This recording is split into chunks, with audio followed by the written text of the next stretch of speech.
The NHL season is almost here, and I already went through my standings predictions, predicting which teams would make the playoffs and miss it, and now I want to go through the teams that I predicted to make the playoffs, and which of them I could see winning the Stanley Cup this year. We're going to be going through every single team that I predicted to make the playoffs, projecting towards April, putting them all in a bracket, and seeing how each of them do. So make sure you guys watch till the end for all my predictions, and hit that subscribe button if you're new for more hockey content just like this all throughout this next season. Now, speaking of hockey hardware, I wanted to mention last week's member poll here on the channel, where you guys voted who would win the Hart Trophy in 2026. And it was a completely even spread, with 33% voting Connor McDavid, 33% saying Austin Matthews, and then 33% saying the other category. Honestly, not a surprise here. It's going to be a really interesting race this next season, but if you guys want to vote in the member polls, you can hit the join button by the subscribe button on the channel, or hit the link in the description down below, and you can be a part of these polls, get exclusive videos every single week, plus custom emoji as well. The next member poll will be related to this video. Who will win the Stanley Cup in 2026? And the members here on the channel have the opportunity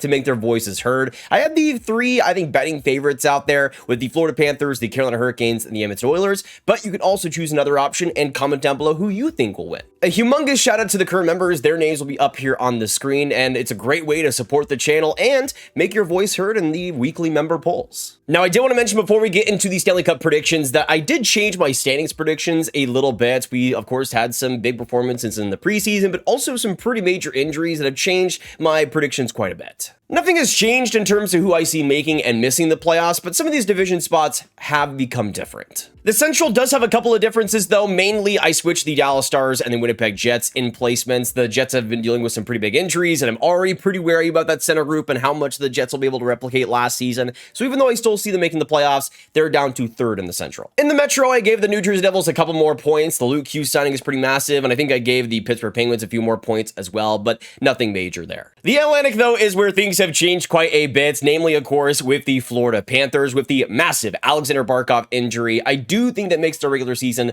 a little bit less successful. I still think they make it, and who knows, he might be back for the start of the playoffs, so playoff-wise, they might still be okay, but I do think regular season-wise, they're going to slip just a bit. Still getting a divisional spot, but the same amount of points as the wildcard Toronto Maple Leafs. And the Ottawa Senators coming up at number 2. But now with my playoff order locked in, let's now get into the bracket and what the playoffs could look like all the way in April of 2026, which I'm always so excited to talk about.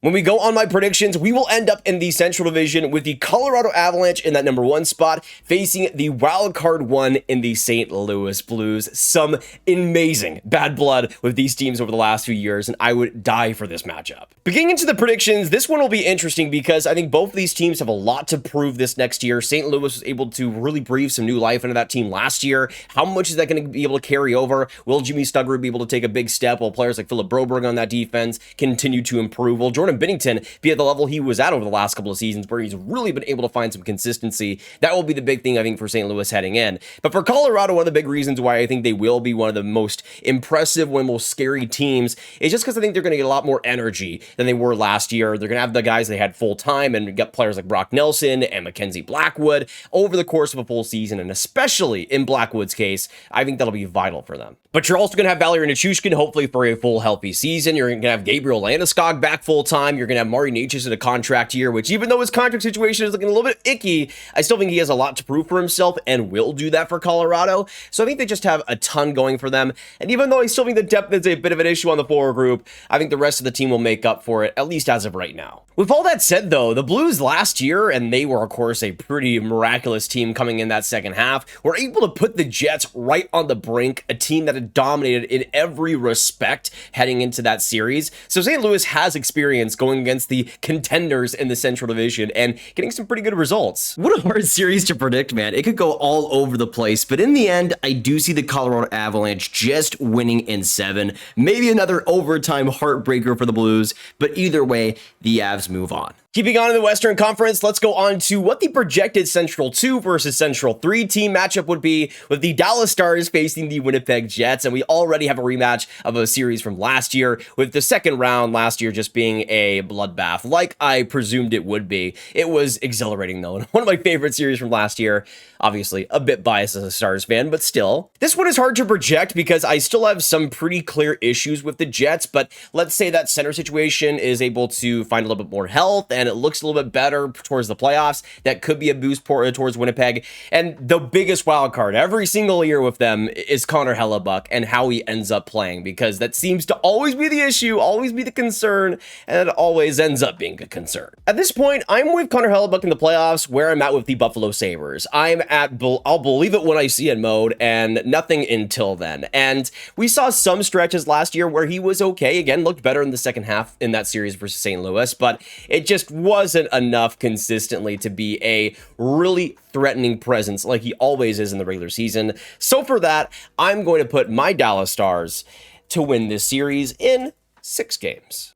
Now, not counting my favorite teams matchup, this might be the matchup that I am the most interested to see if it were to happen in real life, and that is the Pacific one in the Vegas Golden Knights versus the Wildcard 2 in the Utah Mammoth. And I just gotta say, I need to see these two teams fight in the playoffs, because the fan rivalry that could be created here, I think would be spectacular. Yeah, unfortunately, Utah is in the Central Division, but in terms of the geography, these are two pretty close spots here, and I think the kind of mountain matchup could be super fun. As I said in my standings predictions video, I think Vegas is going to have a very successful season. I think Marner and Eichel are going to do amazing things together. I could easily see both of them getting 100+ points this next season. That offense really working well together. The defense with Pietrangelo gone might have a bit of ickiness, but I think it's a very balanced core, and the systems there of Bruce Cassidy, I still believe in quite a bit. Then you got Utah on the other side, who is trying to get into the playoffs finally, and they finally make it just barely above Minnesota in my standings predictions. But they're a team that just has so much great youth, so much potential, so much excitement, and I do think they're able to capture that with some better depth going in, some hopefully better health as well, and that's what I think could propel them to that spot. I will say, though, I kind of see this matchup like Washington versus Montreal last year, where, I'm going to be honest, for the Canadiens, it was just kind of fantastic that they made the playoffs in the first place. And I think for Utah, even though they probably have a bigger bar than that, I think it's still a position where they're going to make the playoffs, they're going to be respectable. But the Vegas Golden Knights just have these systems, they have the experience, they have the top-end players to boot that I think will take them over the edge. Maybe the difference could be goaltending. Adin Hill, I think, is just kind of an average goaltender, and Velmelka maybe could bring in some of what he did last year, where he was a really underrated goalie, and maybe he's able to surprise in the playoffs, but that's pretty much it in terms of a structural advantage. Maybe Utah has some better depth in the forward group, but again, I think we're splitting hairs just a little bit. I think Vegas, again, just has the completeness, they have the experience, and ultimately, I do see the Vegas Golden Knights taking this in... Let's see. Okay, I actually will put Vegas in 5. I will give Utah 1, but I don't think any more than that. Now, we go from a matchup in Vegas, Utah that is so refreshing, so interesting, so fascinating in terms of the rivalry and the intrigue, to, do I even need to say it? Why does this always happen? Even in my predictions, it always happens. It's truly just destiny. Yep, once again, we have the LA Kings versus the Edmonton Oilers. This time, I do think the Kings will have home ice advantage, but, yeah, I think the Oilers are winning it again. Perhaps it'll be a little bit closer than the other ones have been, because I do think the Oilers have some issues in terms of the wing depth going into the season, but at the end of the day, I think the Oilers just have LA's number in so many ways, and unless the Kings are able to bring in some top-tier talent somehow, I'm just not a big fan of the depth additions they made, guys like Cody Ceci. Yeah, it really worked well for the Dallas Stars last year, didn't it, LA? Really great. Your Cody Ceci as your checkmate against Edmonton, it doesn't work. Now, starting us out in the Eastern Conference here, we go on to the first matchup between the number 1 place in the Atlantic and the second wildcard team, between the Tampa Bay Lightning and the New Jersey Devils. This would be a pretty fascinating matchup, but I'd love to see this one. The Andre Palat Revenge Tour, I guess. This will be a really fun one, though, because I think in terms of both these teams, they have pretty similar strengths and weaknesses. New Jersey with the top-end scoring, some of the high electricity on the defense, and the goaltending, which can be inconsistent, but can have some great moments. Tampa Bay is kind of the same way. I mean, Vasilevsky's great in the regular season, but in the playoffs, he hasn't been up to that fantastic level that I think we kind of expect over the last few seasons. So that's a major question mark. But of course, we know Tampa Bay's top 6. We know the depth issues. We know some of the defensive issues there on the bottom end. So I think this would be kind of one that both teams would be kind of throwing shots, throwing punches, and we'll see who comes out on top. I will say, though, man, something about New Jersey this year just intrigues me. If they're able to stay healthy, if Jack Hughes is able to take a step, you already have the steps in Nico Hischier and how good he was in Jack Hughes' absence, and just how much New Jersey, I think, is kind of in a position to surprise people, to really develop some more chemistry that they haven't had before. Plus, again, Luke Hughes here for the full season, and hopefully he'll be really at his top level in that second half. Man, this is a hard one to predict, I think. We always see some surprises in the playoffs, though, and I am going to go and predict the New Jersey Devils to win this in 7 games, with both my number 1 team in the Central and my number 1 team in the Atlantic losing in the first round. And yeah, we didn't get a ton of surprises last year, but it feels like we're due. It feels like we're due. Come on. You want to talk about weird matchups? Let's go on to the Atlantic 2nd versus the Atlantic 3rd positions here between the Ottawa Senators and the Florida Panthers. Now, in my previous standings predictions, it would have been Florida with the home ice advantage. Now Ottawa ends up taking it, which I will say I think is huge for this matchup. But at the end of the day, I think all that really matters for Florida is Alexander Barkov back? That's really the major question. Of course, with the timeline, it could end up being April, and with Barkov's work ethic, I wouldn't be surprised if he's back, but that is truly, I think, what this hinges on. I like a lot of the rest of Florida's roster, and especially when it comes to playoff time, Bobrovsky has shown to go up to that major, unbelievable level, but at the same time, without Barkov, so much of that Florida identity is lost. So many defensive situations are made so much harder. I love Anton Lundell, and we know what Sam Bennett is capable of in the playoffs, but still, for any team, losing that number 1 center is a massive loss. The thing is, though, when I just think about Florida and what they've been able to get away with, what they've been able to accomplish over the last couple of years, I think we were all just kind of expecting Barkov to be back for the playoffs. Whether that's in game 1 or not, we'll end up seeing. But for the sake of this video, I'm just going to assume Barkov is back for game 1 of the playoffs, and everybody moans, everybody gets mad, but everybody moves on. Because of that, I do think the Florida Panthers will end up winning this in 6 games. I think it'll be a pretty fair fight, pretty close, and I think Ottawa's going to take some steps still, being really competitive in each game, but I just think it's the Florida Panthers. I feel bad for the Senators because I think they could take a step in the playoffs this year, but if Barkov's back, it's hydrogen bomb versus coughing bait. Now let's move on to the second and last matchup here in the East between the number 1 team in the Metro and the number 1 wildcard team in the Carolina Hurricanes versus the Toronto Maple Leafs. And this is going to be, I'm pretty interested in this one. I mean, it would have been even crazier if Mitch Marner ended up in Carolina, like some people were predicting. This would have been a must-watch viewing if that were the case. Carolina in the playoffs, though, is always a wild card when it comes to health, when it comes to goaltending, when it comes to the scoring, when it's all said and done. In those big moments, does Carolina come through? And they never really seem to do so. The thing is, though, I did like a lot of the additions that Carolina made in the offseason. Nikolai Ehlers, I think, will be big for them. Keandre Miller, I think, is going to really be improving that defense. And goaltending-wise, hopefully Kochetkov can take another step as well, as maybe he becomes Carolina's full-time starter. And if Freddie Anderson is a starter, just stay healthy. Like, this injury gimmick, dude, it's just kind of getting a little bit old. In the end, though, I'm going to say that Carolina wins this series in 6. I think all these games are going to be extremely close, but I just think for Toronto, some of that scoring, some of that depth might not be there quite as it's been before. And even though I like the goaltending there and the defensive structure, I think will be good defensively, I just don't see a lot of offense coming from it, especially from a team like Carolina that likes to limit the shots, likes to limit the opportunities. I just think Toronto might get a little bit strangled, especially as that series goes on. Now on to the last matchup here in the East between the 2 teams in the Metro, the Washington Capitals and the New York Rangers. I know it just says New York, but it's not the Islanders. I'm sorry. This one has a lot of bad blood, though, over the last decade, and I would love to see this matchup return. Washington, especially with how much they've improved over the last year, really becoming a force. I think the Rangers are going to be rebounding in a big way, having JT Miller there for the full season, having Igor Shesterkin hopefully rebound. The new coaching there, I think, will make a big difference. So a lot of good storylines heading in. I just think for the Rangers, they have quite a bit going for them, but at the same time, I just think Washington's structure, the depth they have especially, will eventually be able to win over. I don't think the Caps are going to be scoring many goals, but I think there's going to be a lot of clutch goals, especially in a game 7, which I think is almost an inevitability with this series. I think it's going to be like a 1-0, 2-1 type of game, maybe even overtime, and somebody in the bottom 6 for the Caps is just going to come through. In terms of the second round matchups, we're going to start out with Colorado versus Dallas, and I'm going to say Colorado in 7. Typically, the Avs just get destroyed by Dallas in the playoffs. It seems to always happen every time we match up against them. But I do think the Avs have just a bit more depth, a bit more intrigue, especially on that top 6. Again, if Nichushkin's healthy, if Landeskog is there for the full season, they didn't quite have that throughout most of last year, especially in Landeskog's case. He was just getting into the swing of things against Dallas. It looks pretty decent there. But I think just having Mackenzie Blackwood for the full year is going to be massive. I think that defense can look a little bit more interesting as players like Malinsky hopefully take another step. We'll see what happens, but I think the Avs just barely are able to get over the Stars. Vegas versus Edmonton. This is one that I got wrong last year, predicting Vegas to get over the Oilers, but I just think in terms of the depth and in terms of now the top star power that Vegas has, we could see a different result. I'm going to say Vegas in 6, though, for this one, mostly because I just have this idea in my head that I think it would be incredibly funny if Mitch Marner becomes a great playoff player in Vegas and just completely leaves Toronto in the dust somehow. I don't think that's going to be completely the case, but I do think we'll see Marner be a bit better with Jack Eichel. I think Eichel's going to have a massive year. I think we're going to see the goaltending, even though it's not a strength, look better in the playoffs once again.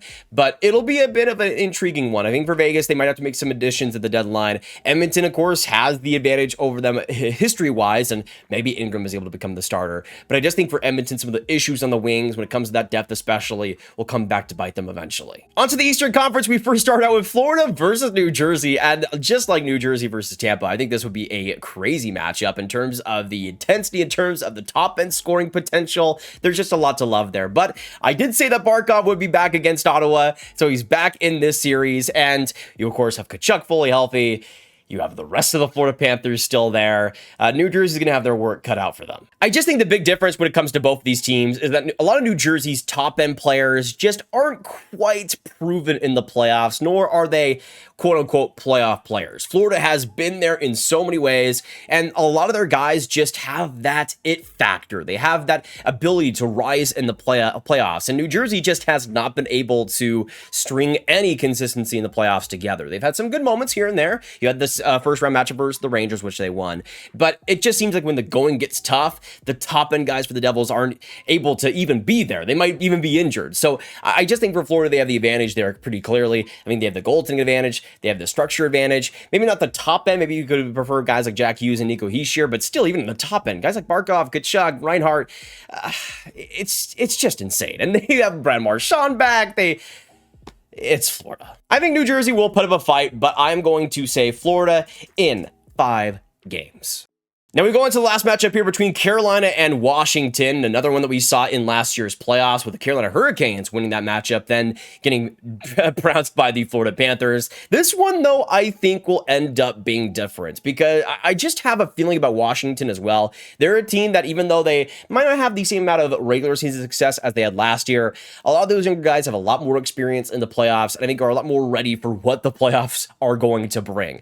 I just think Washington's depth is spectacular. That defense I'm such a big fan of, the completeness on there, and I'm just a fan of the coaching staff. I'm a fan of Logan Thompson and what he is capable of, and he's another one that didn't have a ton of playoff experience heading into last year, but I think has a lot more now heading into this season, which will help him there. I think for Washington, they're going to come out in this series, but I think it's going to be extremely close. I mean, Carolina has a lot more going for them this season, but I just think for Washington, they have a lot more going for them in the playoffs. Carolina is another team that I'll believe it when I see it, especially past the first round. Even though I like the additions they made, the scoring always seems to be an issue. Goaltending always seems to be an issue. Health as well in the goaltending department always seems to be an issue. So I just think for the Caps, they're who I'm going for right now, but I would not be surprised if the Canes come out the other side. Onto the Western and Eastern Conference Finals, we have Vegas versus Colorado and Washington versus Florida. So some difference in terms of the conference finals. Let's start out though in the West with Vegas versus this series, even though it's not great for me as a Stars fan. In terms of just pure hockey, this is going to be electric. I will say, in terms of my prediction, I do think Colorado is going to come out on top in this series. I really just prefer Blackwood in terms of the goaltending compared to Aidan Hill, even when it comes to the playoffs. I think in terms of the speed and the intensity, we're going to see Colorado bring a little bit more this next season. Again, with Landeskog fully into the roster again. Nichushkin, I hope to be fully healthy. I think Brock Nelson's going to be huge for them. Even though I have some issues with the depth, I could see some of the youth being a little bit better for them. Vegas does have the advantage in terms of the depth, I think, especially in terms of the forward group there. But I just think Mitch Marner has a lot to prove in the playoffs. Colorado's defense could prove a little bit too fast for him. We'll see on that front. But I just think in terms of the Avs and the top 6 they have, the storylines they have going for them, I'm going to have them advancing on to the Stanley Cup final. Then we have the Eastern Conference final between the Washington Capitals and the Florida Panthers. And the thing is, do I go with my gut or do I go with my brain? Because that's what it really comes down to here. Gut is Washington and how much I think they built up that roster in a really interesting way versus my brain that says the Florida Panthers are still the Florida Panthers. They brought back so much of what they had last year, somehow, some way, and they're going to find a way to somehow get back to the Cup final again. The interesting part here, though, is Florida's consistent success and just how much it's been kind of unprecedented. Do we see somehow back-to-back Stanley Cup finals for the Florida Panthers? And it's so hard. It's so hard to be able to do that, to replicate those seasons, to even come back from the wear and tear of 3 back-to-back Stanley Cup final appearances and to be in this position once again. But again, Florida brought back so much of the team. So much of it is good. You got Barkov potentially back for the playoffs, which is what I'm seeing in this year's playoffs for the predictions. And they just have everything. And you're going to have improvements in players like Mackie Simaskevich potentially on the youth side. So it's just like, who could stop this team? But I will say it's not going to be the Washington Capitals. I am predicting the Florida Panthers to get back to the Stanley Cup Finals and win versus the Caps in 7 games. This is, again, considering Alexander Barkov back into the fold. That is the massive part here. But even if he's not, if the Panthers are past the first couple rounds, I could see Barkov coming into the series, making a massive difference, and that's pretty much it. I do think the Caps are an extremely strong team, though. We'll keep these games close. It'll be an absolute battle. But Florida's dog in them is just going to win over. Which means in the Stanley Cup final, we have the Colorado Avalanche versus the Florida Panthers. And this is going to be a good one. I think in terms of the speed, in terms of the top end players, there is so many stars, so many interesting storylines. You have the Avs back in the Stanley Cup final. You have the Florida Panthers trying to get the three-peat. Oh, I would love this. But you know what?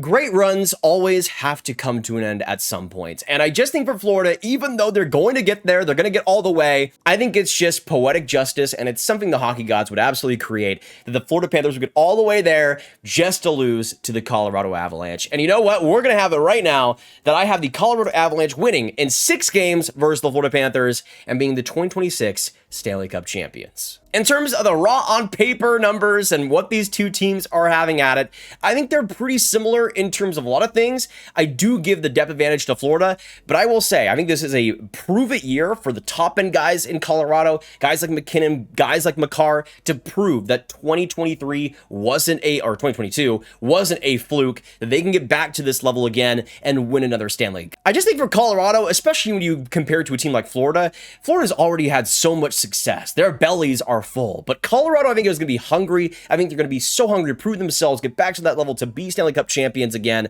and to really cement their legacy. Florida already has. The legacy is there. But I think for Colorado, they're just going to have that fire in their bellies that will really prove the difference over those last couple of games. But those are my predictions for the 2026 Stanley Cup playoffs. Obviously, we are so far away, so this was just a fun look into what the playoff matchups could be, what I think could happen, the storylines that I think could present themselves, and who I see winning the Stanley Cup this next year. Thank you guys so much for tuning in, though. If you enjoyed, hit that like button, hit that subscribe button, and hit that notification bell. Comment down below your thoughts on my predictions, what you agree, what you disagree with, and who you predict to win the Stanley Cup in 2026. Drop your predictions down below so we can see who turns out right and wrong. It'll probably be me who turns out wrong, just a spoiler alert there. But make sure you share the video with all the hockey fans you guys know online, and click on this card for all my predictions as well. If you guys want to become a member, it would really support the channel quite a bit. Just hit the join button or hit the link in the description down below to get custom emoji, exclusive videos every single week, plus the exclusive member polls as well. And if you are a member, make sure to go to the community poll and the community the posts as well on the channel and support that poll so that your voice can be heard. And I will see you guys in the next one. Have a fantastic hockey day, and goodbye.